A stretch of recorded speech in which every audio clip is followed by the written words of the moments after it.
Aláròyé máa wí o. èyí ni báwọn èèyàn mẹ́rìndínlógún ṣe jóná kú nínú ìjàmbá ọkọ̀ londo.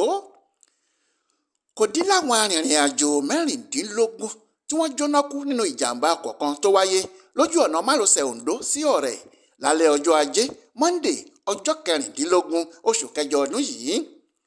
Aláròyé fìdí ẹ̀ múlẹ̀ látẹnu ọ̀gbẹ́ni Ìbítóyè Samuel tó jẹ́ ọ̀gá àwọn ẹ̀ṣọ́ ojú pópó nípínlẹ̀ Ondo pé ìṣẹ̀lẹ̀ ń wáyé lágbègbè Àjùẹ́ èyí tó wà níjọba ìbílẹ̀ Ìwọ̀ Oòrùn Ondo ní nǹkan bíi aago 8 alẹ́ ọjọ́ tá à ń sọ̀rọ̀ ẹ̀ yìí.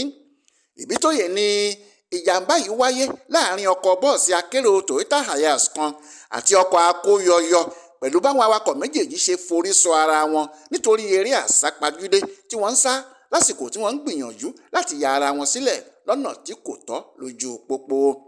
Ó ní lójú ẹsẹ̀ ní 16 nínú àwọn èrò ọkọ̀ náà ti kú látàrí iná tó sọ lójijì lẹ́yìn táwọn méjèèjì kọlu ara wọn. Àwọn 3 ló ní wọ́n farapa yánnayànna nígbà tí orí kó àwọn 2 péré yọ. Ọ̀gá ẹ̀ṣọ́ ojú pópó ọ̀hún ní ó tó aago 11 alẹ́ kí àwọn tó lè kúrò níbi ìṣẹ̀lẹ̀ náà láti nǹkan bíi aago 8 tí àwọn ti débẹ̀. Ó ní ìwádìí sì ń tẹ̀síwájú láti lè mọ ohun tó ṣokùnfà ìjàmbá burúkú tó fọ̀pọ̀ ẹ̀mí àwọn èèyàn ṣòfò náà. Ìbítóyè tún fi àsìkò ọ̀hún rọ àwọn awakọ̀ láti túbọ̀ máa kíyèsára nígbà tí wọ́n bá ń wakọ̀ lójú pópó kí wọ́n sì jáwọ́ nínú dídúró lórí ẹ̀tọ́ pé èmi ni mo lọ́nà ìwọ kọ́ àti wíwa mọ́tò lọ́nà tí kò dára. Olúṣèyẹ Iyadé ló ṣàkójọpọ̀ ìròyìn ọ̀hún fún Aláròyé online television.